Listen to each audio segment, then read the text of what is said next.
Homeless black boy helped millionaire bitten by poisonous snake. 10 minutes later, Maybach appeared. The narrative begins with the young boy whose daily life is a struggle on the streets. Despite his challenging circumstances, he exemplifies remarkable bravery and selflessness. As fate would have it, he stumbled upon a millionaire in distress, bitten by a venomous snake and in dire need of help. If you are enthusiastic about this narrative, please inform us. If you appreciated the video, press 1. If not, select 0. Your feedback genuinely motivates me to collect additional uplifting and significant narratives. Mood was quite the opposite. He had just escaped a tense meeting and decided to drive away from the city in search of some peace. His luxury car sped along a narrow road leading to a remote countryside. His eyes were fixed on the road, but his mind was cluttered with numbers, contracts, and work-related pressures. How long has it been since I stopped to breathe? Frank muttered to himself. A small smile crept across his face as he saw a golden wheat field stretching out before him. Unable to resist the allure of the scenery, he pulled his car to the side of the road and stepped out. A peaceful atmosphere enveloped everything. A gentle breeze carried the scent of wild grass. Frank walked along the narrow dirt path, his polished shoes quickly getting smeared with mud. He thought stepping away from the pressures of work would help him regain his balance. But as he paused to take a deep breath, a sudden sharp pain radiated from his ankle. "Ah!" Frank cried out, reflexively pulling his leg back. Looking down, he saw a small brown snake slithering quickly into the grass. 2 tiny red puncture marks stood out vividly on his skin. Frank panicked. He tried to stay calm, recalling what he had read about venomous snakes.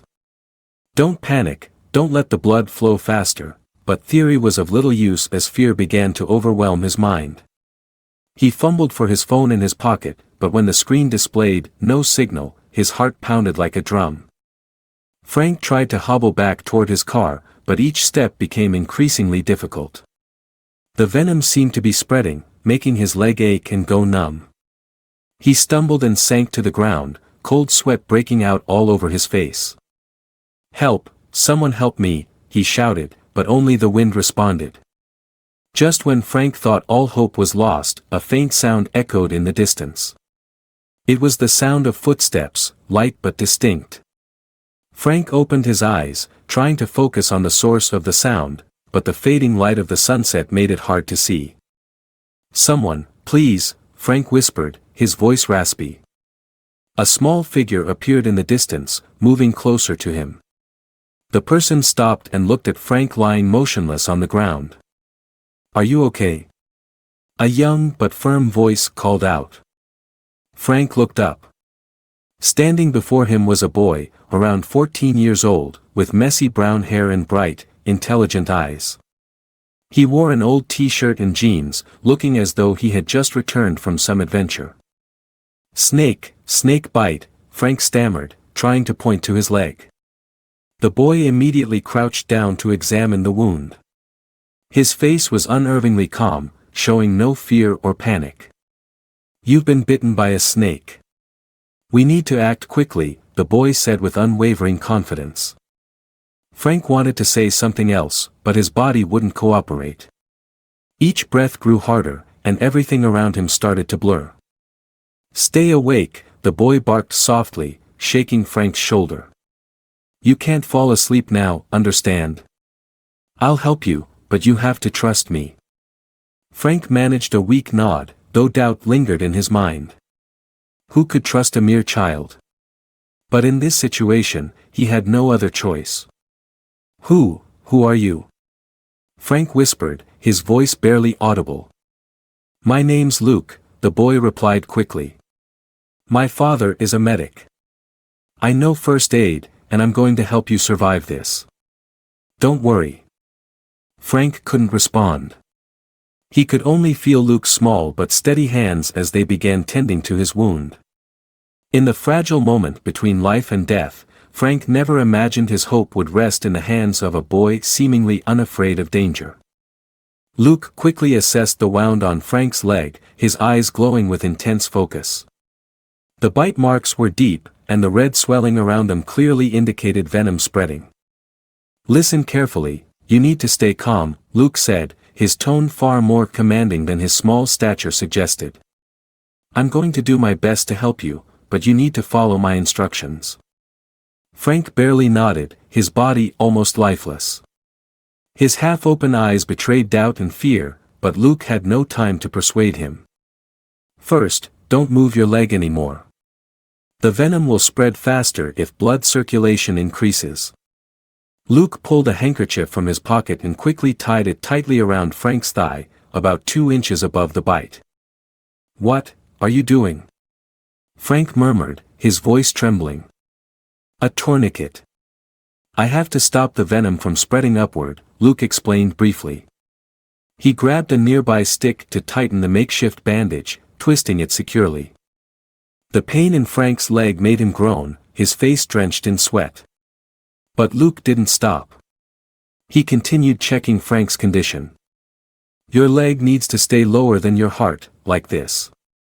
Luke gently adjusted Frank's posture, placing his leg on the ground. "This will slow down blood circulation." "Where did you learn this?" Frank asked, his breath uneven. "My father's a medic," Luke replied quickly while keeping his attention on the task. "I've helped him in a few emergencies back in the village. But I've never dealt with a venomous snake before." Frank wanted to say something, but the pain and exhaustion kept him silent. Luke continued working, his hands trembling slightly as he unfastened a water bottle from his belt to check its contents. "You can't drink water right now, but I need to clean the wound." Luke poured a small amount of water over the bite, then used a clean cloth to gently wipe it. His face remained calm, but inside, he was filled with worry. "Do you think you can do this?"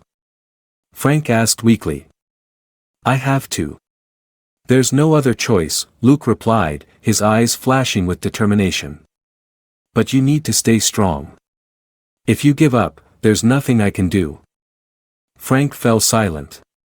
Luke's words rang like a command, forcing him to fight to stay conscious. But every passing second made his body feel heavier, and the pain grew more excruciating. Luke reached into his bag and pulled out a small rope. He used it to secure Frank's leg, preventing any involuntary movement. "How long ago did the snake bite you?" Luke asked. Not long. Maybe 15 minutes, Frank stammered. Luke nodded. "We still have time. But I need to get you to an adult or a medical station as soon as possible. It's not safe here." Frank looked at the boy, his eyes fading but still filled with doubt. "You're just a kid. How can I trust you?"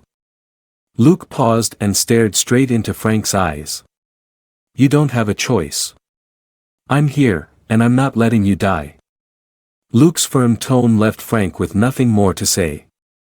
The boy stood up, scanning the remote, desolate area. He knew he couldn't let this situation drag on any longer. "Save your strength. I'm going to carry you," Luke said as he adjusted the strap on his shoulder. Frank's eyes widened. "You're crazy. I'm too heavy for you." "It doesn't matter. Just don't struggle or move." Luke crouched down and hoisted Frank onto his back. Despite his thin and seemingly frail frame compared to Frank's larger body, Luke didn't hesitate. Taking a deep breath, he lifted Frank with all the strength he had. "I can't stop. I have to save him," Luke murmured, trudging along the uneven dirt path. Frank could feel the vibrations of Luke's steps. Each one was a Herculean effort, and Frank couldn't help but feel admiration. "You don't have to do this," Frank said softly. "I'm just a stranger." "No, you're not just a stranger," Luke interrupted. "If I don't help you, who will? Out here, we can only rely on each other." Those words struck a chord in Frank's mind. He realized that, in these life and death moments, everything he once thought mattered, money, status, power, suddenly felt meaningless. The two continued forward, even as Luke began to tire. Sweat poured down the boy's face, and each step seemed heavier than the last. "You don't have to sacrifice so much," Frank said, his voice breaking. Luke remained silent. He knew that stopping would mean the end for Frank. As the evening faded into dusk, darkness began to envelop them. But within Luke burned a small yet powerful flame of determination. Darkness blanketed the narrow dirt road as Luke and Frank struggled onward.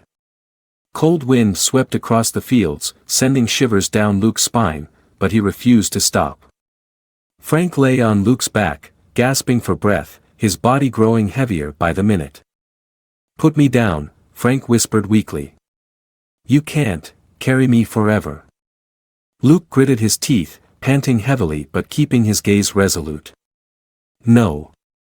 I'm not giving up. We'll make it to the medical station. I promise." Luke's simple but determined response silenced Frank. He wasn't sure if he was surviving because of the boy's extraordinary strength or if it was Luke's unwavering spirit keeping him conscious. Luke's steps grew heavier. His worn shoes sank into the soft earth, and the biting wind seemed intent on defeating them both. Yet Luke's mind was fixed on one thought: I must save him. "Do you think we'll make it in time?" Frank asked weakly. Luke didn't look back and answered firmly. "We will. But you need to stay awake. Don't fall asleep, do you hear me?" Frank nodded faintly, fighting the drowsiness creeping over him. The venom had rendered his body numb, and every breath felt like a battle. Yet Luke's strong voice tethered him to reality. "You're just a kid," Frank murmured. "How can you do all this?" Luke paused briefly to adjust Frank on his back. Turning his head, his eyes were filled with unwavering determination. "I don't have a choice. If my father were here, he would do the same thing. He always said that in emergencies, hesitation isn't an option." Frank gazed into Luke's eyes and saw no fear, only a strange and profound courage. A pang of shame passed through Frank's mind. He had spent his life relying on wealth and power, but now his survival depended entirely on a boy armed with nothing but sheer willpower. "You're a remarkable boy," Frank said, his voice choking with emotion. Luke didn't reply. He couldn't afford to be distracted. His mind was solely focused on finding the medical station. Yet every step felt longer and more grueling, and he knew time was running out. As the last rays of sunlight vanished, Luke relied on the faint glow of a small flashlight strapped to his backpack. The road ahead grew rougher, littered with deep ruts and sharp rocks. Every step was a challenge, but Luke pressed on, even as his legs began to tremble. "I have to keep going. I can't stop," he murmured to himself, as if reminding his body to move. Frank felt Luke's determination, but he knew the situation was becoming dire. His breathing grew labored, and his mind started to drift. "Luke," Frank whispered, his voice so faint it was barely audible. "If I don't make it." "No. You will make it." Luke cut him off, his voice sharp as a blade. "Don't say things like that. I didn't carry you this far to hear you give up." Frank managed a faint smile, though it was full of exhaustion. "You're so stubborn, but I think I'm grateful for it." Luke didn't respond. He couldn't allow himself to lose focus. His thoughts were entirely on getting to the medical station. But each step grew harder, each second ticking away like a clock winding down. A chirp from an insect in the nearby field startled Luke. He stopped, scanning the surroundings under the dim light. "Is something wrong?" Frank asked, noticing Luke's hesitation. "No, it's just. I think we need to move faster," Luke replied, his voice trembling slightly. Frank could sense the worry in Luke's tone but had no idea how to help. His body was entirely unresponsive, and he had no choice but to rely on Luke to keep going. "Luke," Frank called softly. "What?" "If you can't, you don't have to keep going. Be quiet." Luke snapped, startling Frank. "I told you, I'm not leaving you behind." If you say that one more time, I won't listen. Frank fell silent. For the first time in his life, he felt the power of someone else's unyielding determination. Luke's steps grew heavier still. Sweat dripped down his face, but he didn't stop. In his mind, there was only one goal, to get Frank to safety. When a faint light appeared in the distance, Luke exhaled a small sigh of relief. We're almost there. Hold on just a little longer. Frank didn't reply. His eyes were half closed, and Luke had to shake his shoulder to keep him awake. You can't sleep. Do you hear me? Luke shouted, his voice echoing through the still night. Frank barely opened his eyes, struggling to respond. You. Luke, thank you. Luke didn't reply, tightening his grip to keep Frank securely on his back. Despite the pain coursing through his entire body, he kept moving forward. The small silhouette of Luke, carrying a man far larger than himself, was like a faint glimmer of light in the pitch-black night. The dim glow in the distance was their only beacon of hope amidst the suffocating darkness surrounding them. Luke poured all his remaining strength into every step, his heavy feet refusing to stop.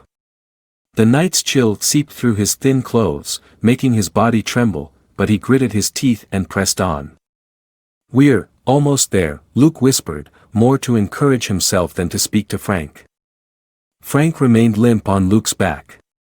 His breaths were faint and labored, each one a painful effort. He could no longer speak clearly, but faint murmurs escaped his lips. Don't leave me, kid. Nobody's leaving anyone, Luke replied, his voice shaking with exhaustion. You just need to stay awake a little longer. We're almost safe. Luke adjusted his backpack straps, keeping Frank stable on his back. Each step was a battle against his own body, but Luke pushed away any negative thoughts. His face was tight with determination, his eyes fixed on the light ahead. I have to make it. I have to save him, he whispered to himself, his breath coming in short gasps.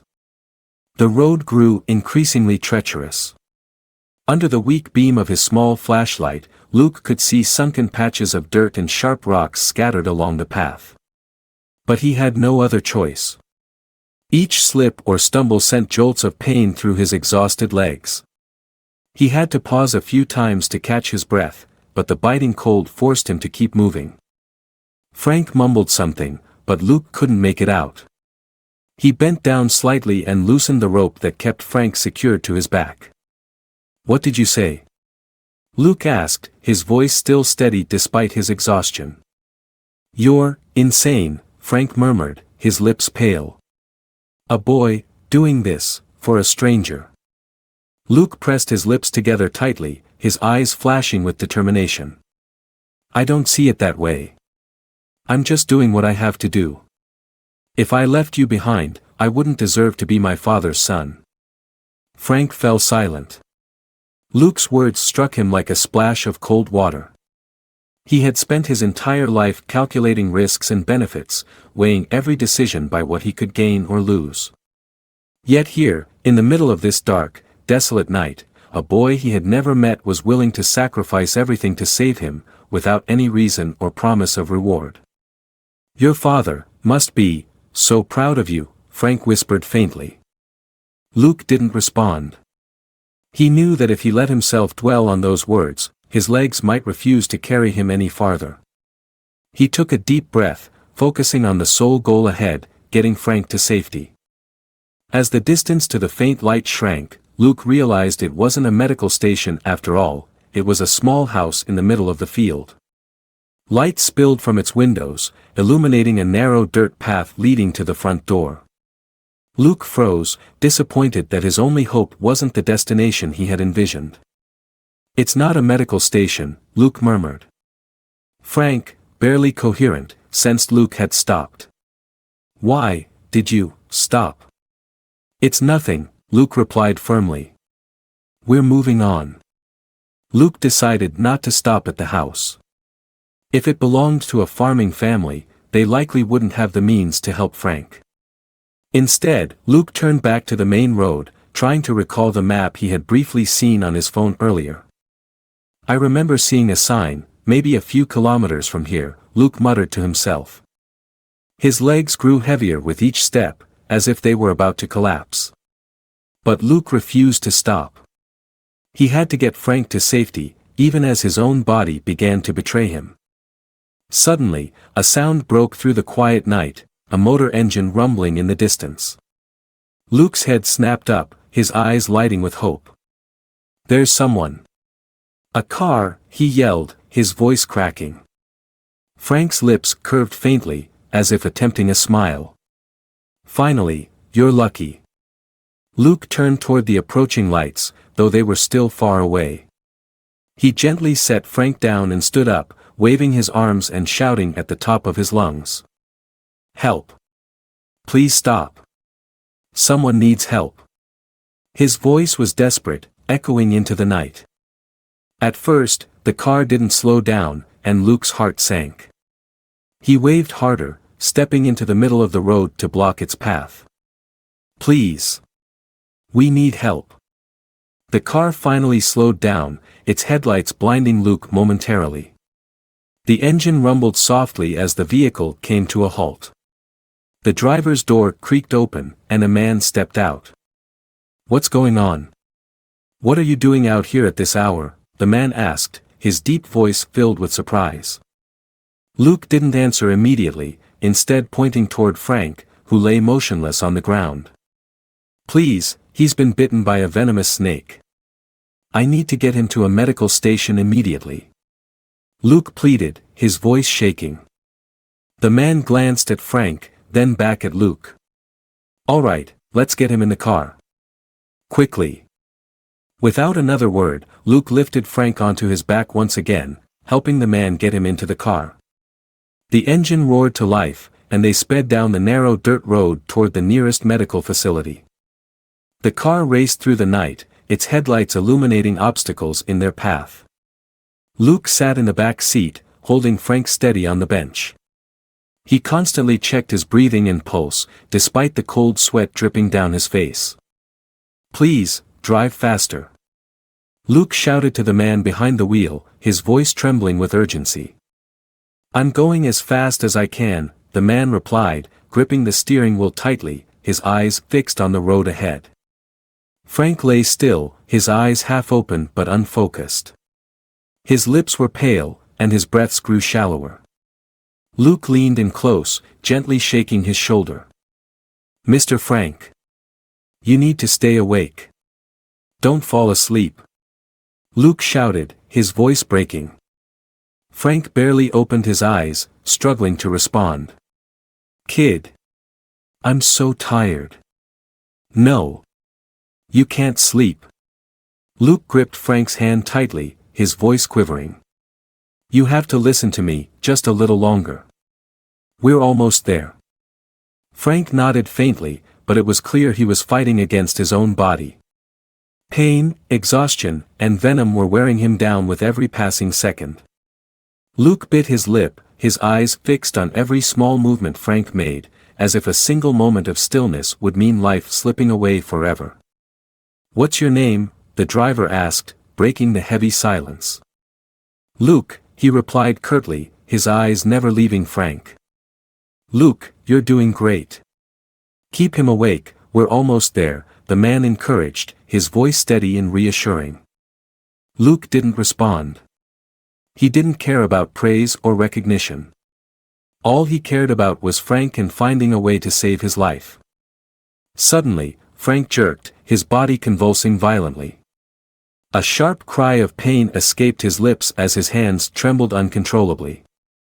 He's having a seizure. Luke shouted, leaning over to steady Frank's body. Hurry. We're running out of time. The driver pressed the gas pedal harder, the car jolting over the rough road with unsettling creaks and rattles. Luke felt his heart pounding against his chest. Every second felt critical, and any delay could render all his efforts meaningless. Is he still breathing? The driver asked, his voice tinged with worry. Luke leaned closer to check. Frank's breathing was faint but still present. He nodded, his eyes glimmering with a fragile hope. Yes, but it's very weak. Please, faster. Ahead, the faint lights of a small medical station came into view. Luke shouted, his voice breaking with a mix of desperation and relief. There it is. That's the medical station. Do you see it, Frank? We made it. Luke was nearly in tears, his voice trembling with emotion.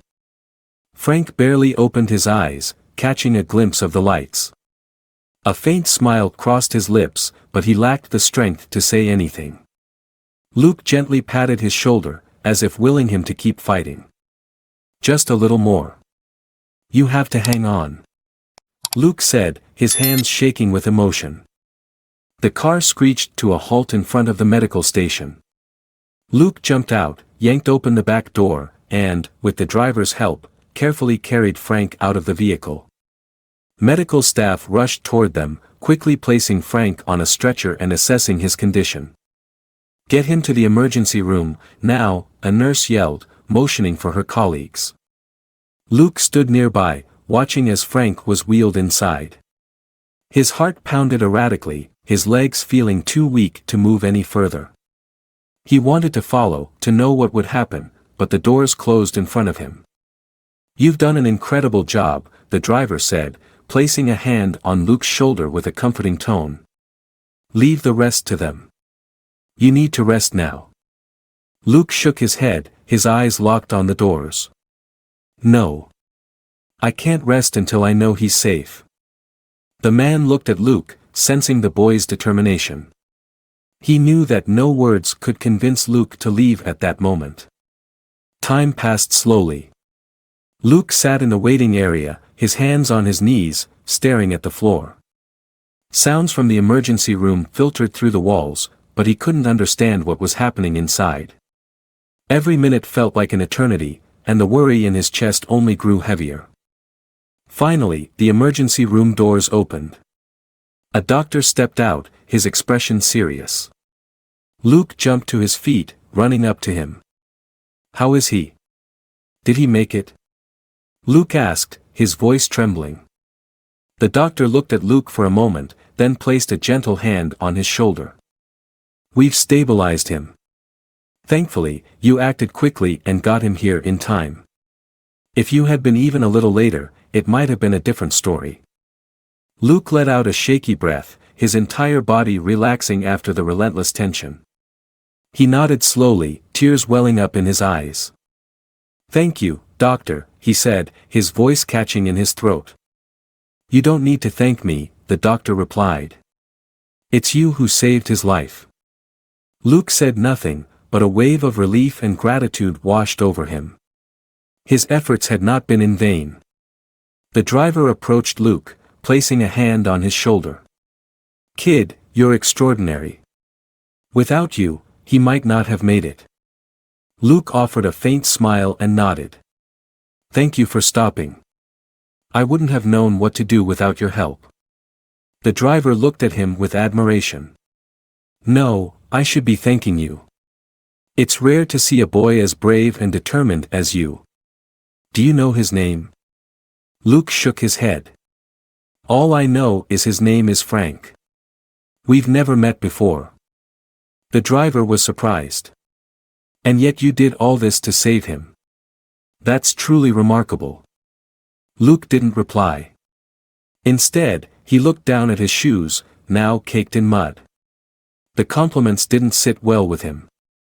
All he wanted now was to go home, back to the quiet peace of his village. The man observed him for a moment and gently asked. Do you want to stay and visit him? When he wakes up, he'll surely want to thank you. Luke lifted his head, his eyes bright but resolute. There's no need. I just did what I had to do. He doesn't need to know who I am. The driver frowned, confused. But you saved his life. Why wouldn't you want him to thank you? Luke gave a faint, bittersweet smile. One day, he'll recover, and life will go back to normal. I don't want him to carry the burden of a debt he feels he needs to repay. Sometimes, doing good without leaving a trace is the best way. Without waiting for another word, Luke walked out of the waiting area of the medical station. The lights from outside illuminated his face, revealing the weariness etched across it after a long and grueling night. He stepped slowly through the glass doors, feeling the cold night air against his skin. Luke paused for a moment, turning back to glance at the emergency room where Frank was being treated. He had done something even many adults might hesitate to do, but he knew life would move on, and Frank would eventually forget him, like a shadow fading in memory. He walked down the dimly lit path, his footsteps echoing in the silence, a lonely but resolute melody. He thought of his father and his teachings. In life, you don't need to do grand things. Just do what is right and do it well, that is enough. Those words resonated more clearly in Luke's mind now than ever before. After several days of recovery in the hospital, Frank couldn't stop thinking about the boy who had saved him. The image of Luke, small yet unyielding, remained vivid in his memory. Every time he recalled Luke carrying him through the rough, dark road, Frank felt an overwhelming sense of gratitude. As soon as Frank was able to leave his hospital bed, the first thing he did was ask his personal assistant to investigate the boy who had saved him. He didn't have much information, just the name Luke and the general rural area where the boy lived. After several days of searching, he received word: a boy named Luke lived with his mother in a small house amid wheat fields, about a 3-hour drive from the city.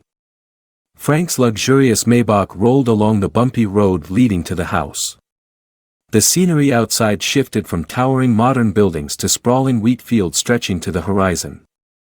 When the car stopped in front of a modest house with faded white walls, Frank felt a strange sense of peace from the surroundings. He stepped out of the car, straightened his expensive suit jacket, but couldn't hide his nervousness. Frank knocked on the door. After a moment, it creaked open, and a woman in her late 30s appeared. Her eyes briefly showed surprise at the sight of a well-dressed stranger standing at her doorstep. "Hello, I'm Frank. I'm here to see Luke," he said, his voice polite but laced with urgency. The woman looked Frank up and down, clearly unaccustomed to someone so refined appearing in this rural setting. "You're looking for Luke, my boy?" she asked, her tone both curious and cautious. Frank nodded, his gaze earnest. "Yes, I want to thank him for saving my life. If it weren't for Luke, I wouldn't be standing here today." The woman studied Frank for a moment, then gently shook her head. "A thank you is enough, sir. We don't need anything more." With that, she began to close the door. "Wait." Frank quickly interjected, his voice urgent. "I'm not here just to thank him. I want to repay his kindness. I owe him my life." The woman hesitated, a flicker of uncertainty in her eyes. A familiar young voice called from inside. "Mom, who's at the door?" The door opened wider, and Luke appeared. The same small frame, the same bright, intelligent eyes, but he looked thinner, and his skin was darker from the sun. When he saw Frank, Luke froze, as if he couldn't believe his eyes. "Mr. Frank," he stammered. Frank bowed slightly, gratitude shining in his eyes. "Luke, I'm so happy to see you again. I can't forget what you did for me." Luke pressed his lips together and lowered his head. "You didn't have to come. I only did what I thought was right." Frank shook his head, his expression resolute. "You don't understand, Luke. I owe you my life. Without you, I wouldn't be here today." Luke's mother stepped forward, placing a hand on his shoulder. "Sir, we're grateful that you came, but as I said, Luke didn't do this expecting anything in return. We don't need any repayment." Frank looked directly at the woman, his voice thick with emotion. "I understand your concern, but please hear me out. I didn't come here just to repay a debt. I want to help your family so that Luke has a better future. This boy deserves the best life has to offer." The woman's expression turned contemplative, but she shook her head again. "We live simply, and that's enough for us. I don't want my son to think kindness should be repaid with material rewards. Luke spoke up, his voice firm. Mom is right. I don't need anything, Mr. Frank. I just want everyone to be healthy and happy. That's what my father taught me. Frank stood still, deeply moved by the boy's resolve. He sighed, realizing it wouldn't be easy to convince them. But Frank wasn't one to give up easily. Very well, he said gently but firmly. I won't force anything. But I hope you and Luke will allow me the chance to help, should it ever be needed. The woman didn't reply, her expression unreadable. Luke stood by her side, his eyes showing a maturity far beyond his years. Frank bowed slightly before leaving, but in his heart, he resolved that this wouldn't be the end. On the drive back to the city, he brainstormed different ways to reach out to this small family, determined to find a meaningful way to honor Luke's kindness. Back in the city, Frank couldn't get Luke and his mother out of his mind. He began planning ways to approach them tactfully and effectively. He didn't want to simply repay them but genuinely hoped to help Luke and his mother in practical ways. The first week, Frank sent a small package to Luke's home. Inside was a handwritten letter and a new backpack for the boy. Frank wrote, Luke, you saved my life, and I will never forget it. I'm sending you this backpack as a small token of my gratitude. I hope it will serve you well on the long journeys I believe you will continue to take in life. Stay as strong as you were when you saved me. Frank. A few days later, the backpack was returned, along with a neatly written note from Luke. Dear Mr. Frank, thank you very much, but I can't accept this gift. I only did what anyone would have done in that situation.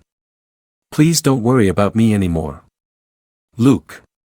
Frank smiled as he read the letter. Luke's integrity only strengthened his resolve. This time, he decided to visit in person.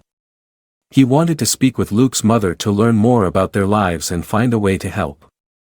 When the Maybach appeared at Luke's house for the second time, his mother opened the door with an expression that was wary but not unfriendly.